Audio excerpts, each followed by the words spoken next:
welcome to another edition of the Throwing Bagels Podcast. The gang's all here again.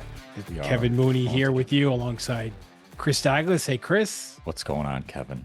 Hey, and Jason's back together. Hey, the whole band. Everyone's back. Jason, how was your assignment? My assignment was good. I caught a lot of baseball games for my assignment. Excellent. And we will definitely get into that in due time. But first, it's time to welcome in another tremendous guest on the Throwing Bagels podcast. She's the head coach of the SUNY Oswego women's lacrosse team and actually part of the SUNYAC coaching staff of the year, along with her brother, assistant coach Mike Howard. 79 career wins at Oswego, the most in program history. It's our pleasure to welcome in women's lacrosse head coach Britt Howard. Hey, Coach. Hi there. How are you guys doing? Fantastic. Thank you so much for taking the time to join us. This is going to take a while, but let's look back at how many accomplishments this team has racked up this year. Record-breaking 15 wins in a season this year, part of a 15-3 campaign. Undefeated in the SUNYAC, 9-0. First ever SUNYAC conference title. First ever NCAA tournament berth. 8 players named to the SUNYAC all-conference teams. I mean, what comes to mind, Coach, when you look back on the historic season the Lakers just had? You know, I'm definitely proud of the team. You know, it was hard getting to where we got, but you know, losing a bigger class from last year, you know, with big impacts from that program, you know, I was kind of uncertain of kind of how we were going to be this coming season. And then we moved through fall ball and then moved through, you know, preseason. And obviously we battled a lot with the weather and everything, but you know, the team that we had a lot of heart. And like I said, I was just super proud of, you know, every accomplishment that they all had. How do you battle the weather in Oswego when it comes to lacrosse? I mean, it's not really the most friendly weather sport to for a city like Oswego. Yeah, this season was probably in my 9 years the most challenging season, just because of obviously, you know, the snowfall, but also the cold was, you know, a big part of it. And it's definitely, like I said, challenging because you're always trying to like decide, are we going outside for practice? Are we going inside for practice? You know, what based on like their class schedules and everything. It was a big challenge. And like our first game was at Utica, and we hadn't been outside at all. So Wow. that was, I was like, I don't know how this is going to go because we haven't been out on a real field. But, you know, they ended up, you know, figuring it out throughout the game. The first half of that game was a little rough with our passing and just like the different lighting of going from indoors to outdoors. But, you know, those are the small things that we face. Kevin read off a whole bunch of accomplishments for the season, and it's really awesome. But my favorite, and I think the best thing that happened over the course of the season was back in April, Oswego beating Cortland for the first time in program history and ending their 41-game SUNYAC winning streak. So how much of a confidence boost was that to kind of propel them for the rest of the season? You know, I think leading into it, they were a little anxious, but, you know, they came out, they fought. Again, the weather, that every single game that we had besides one, it rained. So it was pretty crazy, or rain or snow or whatever. So it was pretty, you know, I was like, this is our weather. Like, we're going out there, you know, you gotta, you know, buckle up, and, you know, there's going to be a lot of highs and there's going to be a lot of lows, and we have to expect that. And like, they just went out and played a great game. So they were super excited for that game. And, you know, just going off of, like you said, 41 winning streak, my husband actually did the research on it. And he was like, now you're 1-35 against Cortland. And I was like, well, thank you. And then we moved on to 2-35. So, you know, the team was excited, and they really used that momentum into, you know, the rest of SUNYAC play and into the conference tournament. So Was the team well aware of that winning streak before going into that game, or did they not really know much about it? They didn't really know much about it. I mean, obviously their goal is always to beat Cortland, but they really didn't have any of like the statistics or anything like that. So, Did you guys let them know after the game that you just broke that 41 game winning streak? the title on the website kind of read it to them. So going back a little further, in the third game of the season, you picked up career win number 66, and with that victory over Russell Stage, which made you the winningest head coach in program history. What did that milestone mean to you personally? Well, again, I didn't know. My husband, he literally did all the research. I was like, oh, all right. But I was just, I go every day and I love my job. And, when I interviewed for this job 9 years ago, I was at other SUNYs and I always said like this was my dream school to come back to. And, I'm happy to be here and I kind of look at it every day and, I don't really make it about myself. So, the team had no idea that that was even happening. So, it was just, a nice accomplishment like for me, but I didn't really think much of it after that point. What lessons did the team take away from its first ever NCAA tournament appearance where the Lakers dropped a tough one against Ithaca College? I think the experience was huge for them. And the challenging part was the timeline because usually, season was a little bit shorter. So that was a challenge for them. But I think they were very excited to be where they were at. It was a very, exciting experience going to Middlebury and, just seeing their facilities. And really, I mean, Middlebury won the NCAA tournament this year. And just having the opportunity to be there was huge. And I think they really took that, and are moving it into the next season. And on top of being named to the 2025 All Conference first team, senior attacker Madison Davis and senior defender Sophie Russian were named to the Empire Region second team by the IWLCA. How much did they factor into the success that this year's team had? Yeah, I mean, they were huge. Sophie, when she came here, she was a defender. I moved her into that midfield spot the last 2 seasons. So that was, beneficial for us. I mean, she's super athletic. She was everywhere, like on the draw controls and the ground balls. So we'll definitely miss her for that next year. And Madison Davis, she came to us from OCC. She's a Whitesboro kid. And like her knowledge of the game and everything was, tremendous for the team because the team would always go to her for the next play. And, kind of what she saw versus, maybe somebody else on the offensive end. So they were a huge contribution, but and they surely will be missed. How big of a impact or how hard is it for a player to go from like a defensive position to a midfield or even an attack? Is there a big drop off or like a adjustment that has to be made? Yeah, I think for like in the past, I've had an attacker go to the defender side, but like that's a big change. But a defender to a midi or an attack to a midi isn't really that much of a change just because they kind of play the middle of the field that whole time. So the bad news is seven talented players have graduated, but great news is you have 21 players returning, including 10 who were freshmen in the past season. So how's the roster shaping up for next season? It's good. We're bringing in 11 this coming year. So I knew my recruiting class had to be a little bit bigger because were losing, those 7 players and um, 5 of them were huge impact players. So, really just, taking that and moving it into the next year.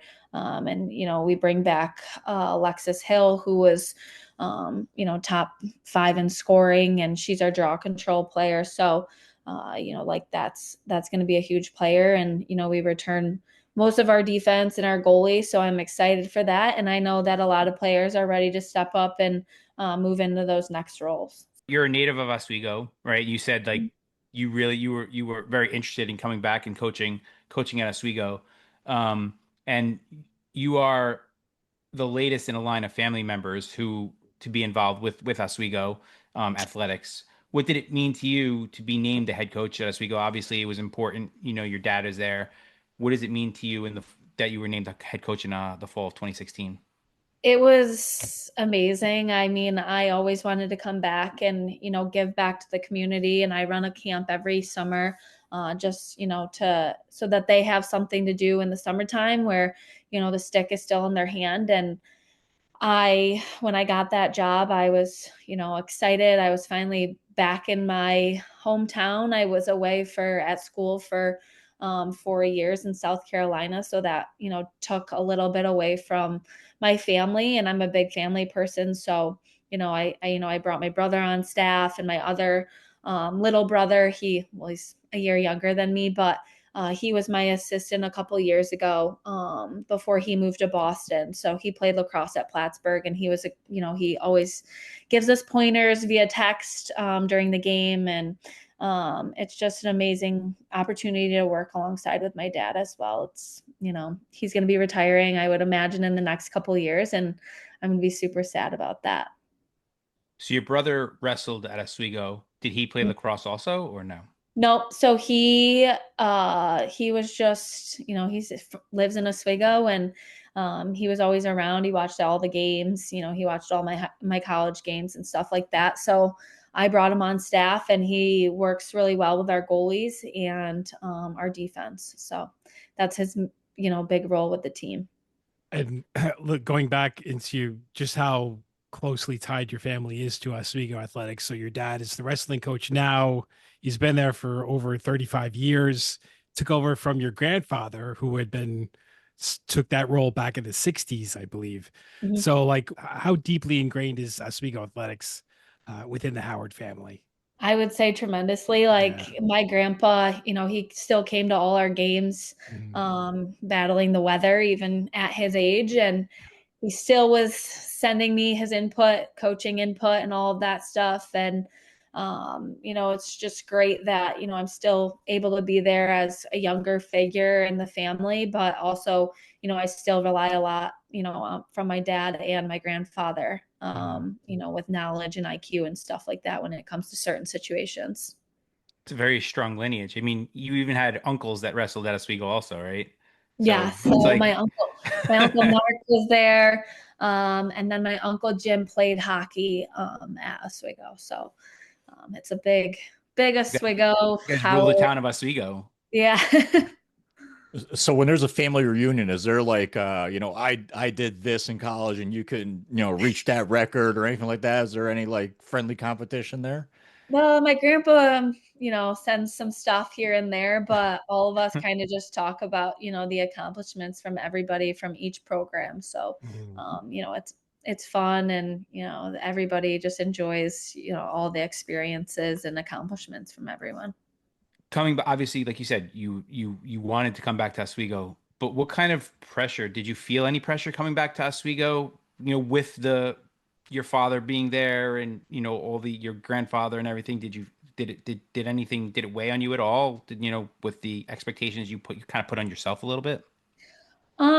I obviously wanted to be successful there, just with all the success that they've had there. But I didn't really feel any pressure from them or really anybody. It just was natural, I guess. And I was just so excited. I was younger and so excited for that opportunity to be a head coach at 25 years old. So I had a lot of challenges with being so close to the players in age. And it was a lot of roller coasters, especially the first 2 seasons. But my dad really helped me, through those tough spots, and other coaches in the department kind of gave me their advice and how to handle certain things. And, just being, some of them are 21, 22 years old, and I'm only 3 years older than them. They're like, who are you and why are you telling me what to do? How does a coach handle that, kind of closeness in age to your older players, when they're going out and you're basically almost the same age as they are?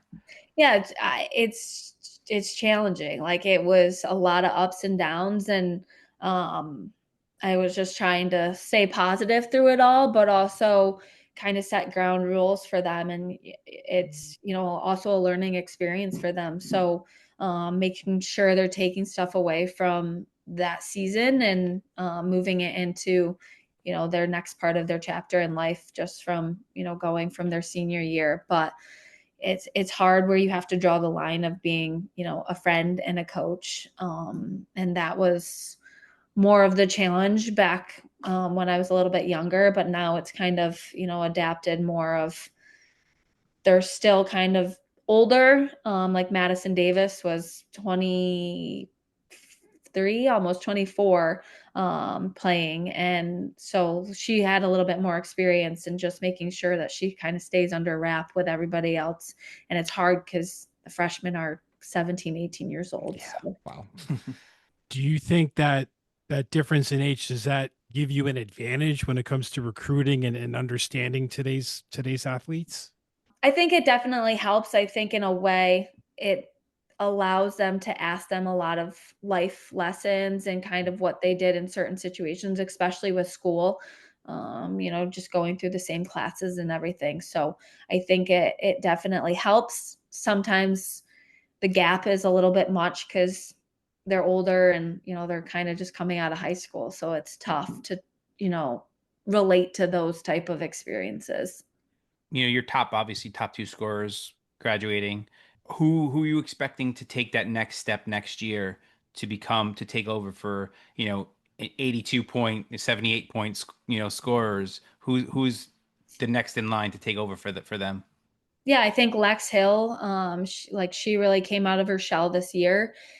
She's a phenomenal athlete, and she's a workhorse, and she works from one end of the field to the other. So I'm really, excited to see her continue her success on the field. And then we had a transfer come in mid-semester last year. So her name is Kylie Fritton. She's a freshman, but she's also from Oswego. So she came in from IUP with an ACL injury, so she only got to play in a couple games towards the end of the season. So I'm really excited to kind of see where she's heading, and see her really grow into the spots that, where people have left. So those two are a big one. And then Cassidy Kraus, she was on third team all conference, and she was a big part of our offense and just leadership on that end, even being a sophomore. So she'll be a junior next year. And again, I'm excited for her, to take the next steps to, move into those scoring and assisting spots. You look at the roster, at least this year's roster, all but one of the players is from New York State, upstate New York, and especially around the Syracuse and the Southern Tier areas. I mean, how deep is that pool of talent, in those areas and across upstate New York? Yeah, I would say, like, I was at the sectional finals last Monday, and all of those teams that were there, they were all close games, and we pull a lot from those type of schools. And so it's just, Syracuse, Buffalo, Long Island are our big pools of where we kind of pull from. And we really go all over to recruit all of those athletes, New Jersey, Pennsylvania, Maryland. So just continuing. And a lot of times with the recruiting process, I'll recruit one player, they'll come to our school, and then the connection kind of build the relationships with my players so that we can continue that recruiting line. I have a serious question for you. Yes. What kind of mindset or crazy person does a goalie have to be in lacrosse to actually stand in that net and let people just chuck balls at them all day long? Like, that just seems like someone who is somewhat, I don't know, out of their mind a little bit. Like, I've never played lacrosse, I'm not gonna lie, but I've watched some lacrosse before, and I wouldn't want to be a goalie. Like, I don't want people, it doesn't seem fun to me. Yeah, I wouldn't want to be a goalie either. But our goalie now, she'll be a senior this year. But she shockingly doesn't have those crazy tendencies. She's very calm, and she works super hard. But I know the men's lacrosse goalies a lot of the time. I mean, they have to be crazy because their shots are coming much harder than ours. But yeah, you got to have some type of mentality to stand from some of those shots, I would say. I mean, I played goalie in soccer, and a little bit up here, it's a little off. So you do have to have a little of that mentality, I think, sometimes, especially like in hockey as well. Like that's nuts. Oh, I yeah. can't imagine. Like, I just no I just thanks. think nothing compares to lacrosse because I don't feel like you're as padded as like soccer. Yeah, it's true. Soccer at least you got some people in front of you. Lacrosse, I don't feel like there's the ball's coming around people and like I feel like you get blocked a lot of the times. I don't know. It's pretty crazy to me. I give them so much credit. Yeah. Because they're going to give up goals. Like it doesn't matter how good you are, you're going to That's give true. up goals. And so Yeah. really it's in that being that mindset of just to keep your team in the game, really, at that point. Yeah. That's where my brother comes handy because he's very relaxed and calm, and he kind of gets her back in the mindset if a couple go in. And so that's a huge part for him because I give him credit because I'm like, we already had to save the ball. It's like 50% would be really good, right? Basically. Yeah. That's impressive. I don't know. It is impressive. Coach, before we get you out of here, we always have a question for our, especially our native Oswego folks. Yeah. The three of us, obviously, we went to Oswego. We have some favorites around town that we like to eat at. So for us, it's like the Oswego Sub Shop, cheeseburger sub, doesn't get any better than that. Do you have a favorite spot that you like to go to around town at all? Or you grew up with? I would say Press Box is probably my go-to place. Solid. Just because they're a family that we grew up with. I went to high school with Marissa, who is a manager there now. And I would say that's probably, if you were asked anyone in the family, we would all say Press Box. But I do love the cheeseburger sub from so good. But those wings at the Press Box are pretty good. Yeah. Those are pretty good. Burgers too. Yeah. Burgers too. Yeah, for sure. Well, Coach, this has been a blast. Thank you so much for joining us. Congratulations, by the way, on being part of the coaching staff of the year, and congratulations on just a phenomenal season. Thank you so much, and I appreciate you guys asking me to be on here. It's awesome. Our pleasure, and we hope to get you back on sometime down the road. Yeah, it's only up from here, Coach. You've done so much already. I mean, right. It's only up from here. I know. Hopefully, keep moving forward. And that was the head coach of the SUNY Oswego women's lacrosse team, Britt Howard. Man, is part of this again SUNYAC coaching staff of the year. Most wins in program history, and just we mentioned it several times. Just a phenomenal historic season, and really it's onwards and upwards from here. Yeah, I mean that was a pretty impressive list that you're rattled off at the beginning of the pod. It's like, holy cow, man, that's pretty good. It's pretty good. They're on the map now, and she's only like 35, right? So like, just think about it. Like the trajectory is just up now. Like she's got so much ahead of her at this point.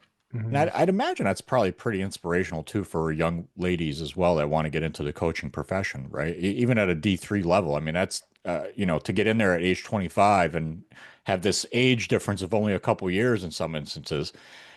That I think that gives a lot of inspiration for women to just say, "I got this, absolutely got this," and here we are 9 years later, and she's cream of the crop. So it's awesome. So I know we mentioned off the top that Jason was away on assignment. So what do you have to report back to us, Jason? What's the scoop?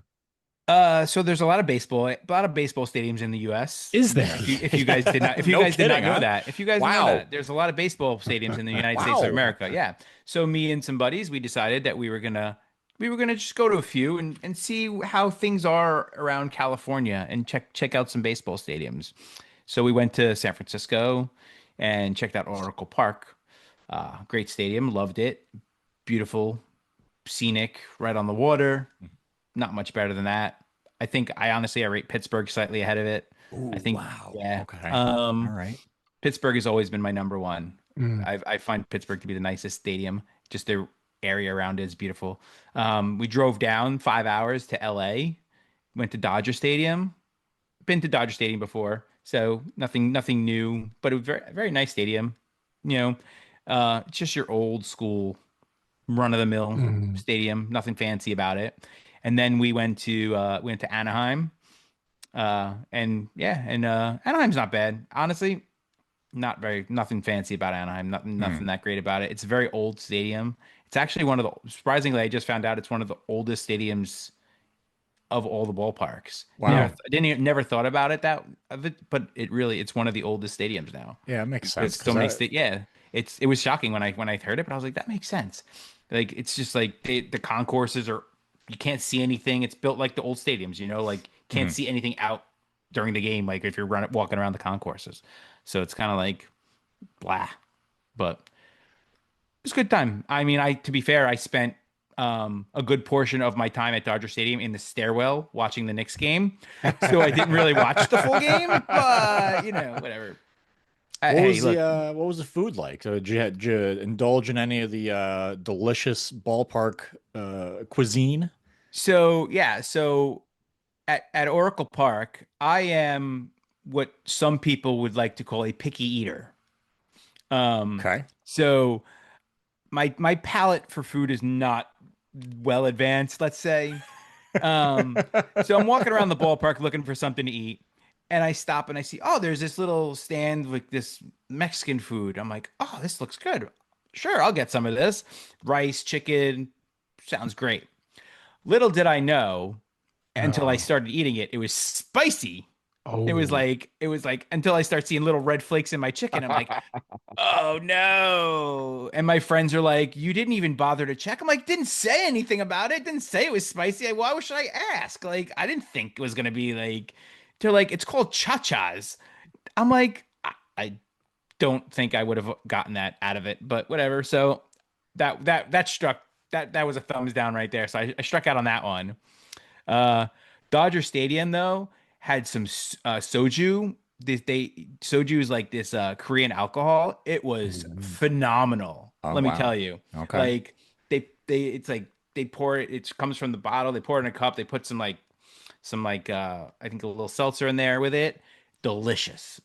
The rest of the food at Dodger Stadium is just run of the mill, just Dodger dogs and whatever. Nothing fancy there. And then Anaheim, again, nothing fancy. Wouldn't say their food is that great either. I would say Oracle Park definitely had the best food of all the three that we went to. Phenomenal food. The soju at Dodger Stadium was so I can picture Jason with the soju like in the bleachers. That was a strike. If only I was watching the game and I wasn't in the stairwell. Yeah. Come on, Carl Anthony Towns, make a layup and a free throw for crying out loud. I'm literally sitting in a stairwell screaming. That's not weird or anything in the baseball stadium. Not at all. People are like, what's going on with this guy? I was like, Knicks game's on, sorry.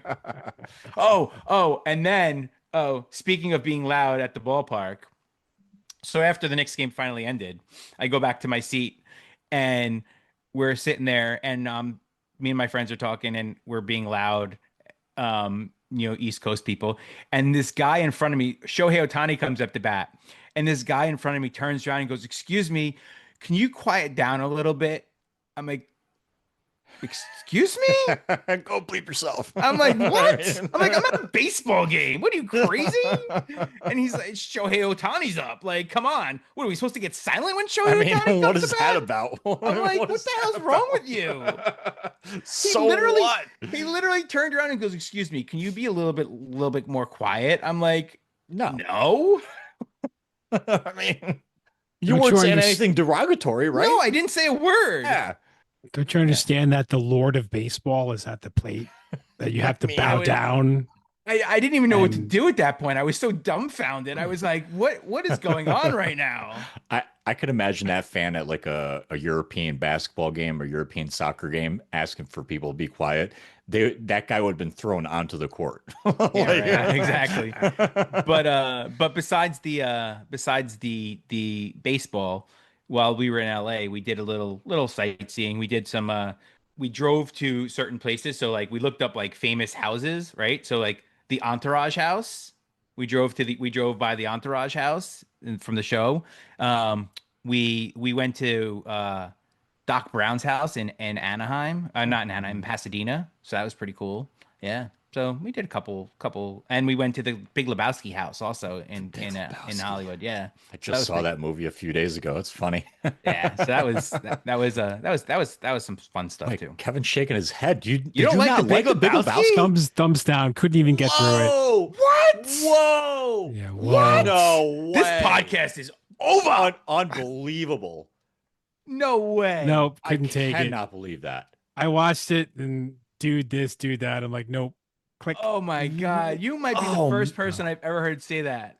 Dude, it's like Sarah's favorite movie. Oh well, I'm sorry, Sarah. That movie is phenomenal. Oh my God. I've never heard someone say that. Me neither. That's a first. This is a first in the history of podcasts. Someone saying that they don't like the Big Lebowski. That's I nuts. tried. I think you need to try again. Try again. Maybe Try I harder. will. Yeah. But Try one more time. Turn the volume on this time. And report back to us. Yeah. Not impressed. On a big 4K screen. Okay. I think you need to try one more time. Yeah. Just I one think more so, time. too. I agree. Does Allison like it? Also never saw it. Come on. Well, now it's even more reason to watch it. Yeah, you can have now her she's watch gotta it with watch you. it. None of this is making the podcast, but that's Oh, fine. that's Oh, come on. It's gotta stay in. That's gotta This is a YouTube clip waiting to happen. That stays. This is a YouTube clip waiting to happen. It man. is. Come on. It is. It's perfect. There's only like 2 movies that I think of in my life where I've watched it and like couldn't make it. I just turned it off. It was the South Park movie was one, and the Big Lebowski was the other one. Just couldn't take it. I'll give you the South Park movie was a little tough. Oh, Yeah. It was a little I love tough. that movie, Bad. Wasn't great. Did they make a second one? Did they make a sequel to that? oh I don't If they even did, I know. never saw it. Yeah, I never saw it either. I thought they made one.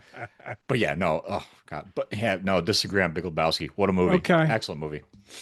Uh, We'll agree to disagree yeah, That's yes, it. we will. Yeah, you'll have to watch it one more time. with Allison. Okay, all right, we'll do that. Yeah, So report back. you guys were talking about food at the ballpark, and I just saw this in my social media doom scrolling feed. It was a bright spot in my day, but it was the cookie egg roll, the rainbow cookie egg roll at Citi Field. Yeah, I haven't had that Give me yet. that. What Sign is me up. that? Whoa. I Sign haven't me had up. that yet. Yeah, they So it's a 3-layer cake. Yeah. And it's wrapped with what? egg roll. Egg roll. So it's Beef- actually like an egg roll. It's like a dough. It's like a dough on the outside. It's like Okay. a fried dough on the outside, basically. Is that supposed to be Yeah. sweet? Yeah, super sweet. That looks it's like- delicious. you never had one of those cookies before? No, I have. I have. Oh. I didn't know if they like. I think didn't there's add also like sugar some to it, or- chocolate. I think there's also some like chocolate like sauce. Yeah, it looks like it. inside of it also. Oh wow. Oh, I haven't that's had so it yet. good. Actually, I am not even sure where they sell it. I haven't seen it. I'm sure it's on the field level, but yeah. Yes, one of the places that specialize in, was it something with wok in the title? Okay. Walk something I'll have or to other. look for it next time I'm Walk and next time I'm there. roll. I'll I be there don't on Friday actually. Okay, Yeah, you'll have to report back on Yes. that. I'm gonna look for it on Friday. there's another assignment for you, Jason. There you That go. is excellent. Full of Excellent. assignments. I love it. All right, I think that'll do it for this edition of the Throwing Bagels podcast. I want to thank again SUNY Oswego head coach of the women's lacrosse team, Britt Howard, for joining us. And thank you for listening. And you can find us online, throwingbagels.com. Throwing Bagels Podcast at gmail.com is our email address. And you can find all our socials right on our website. Don't have to go very far. They're right up there at the top. So just click and you're there. It's real easy. Simple So as that. Jason, Kevin. Chris, Kevin, fare thee Jason. well. Bye. see ya.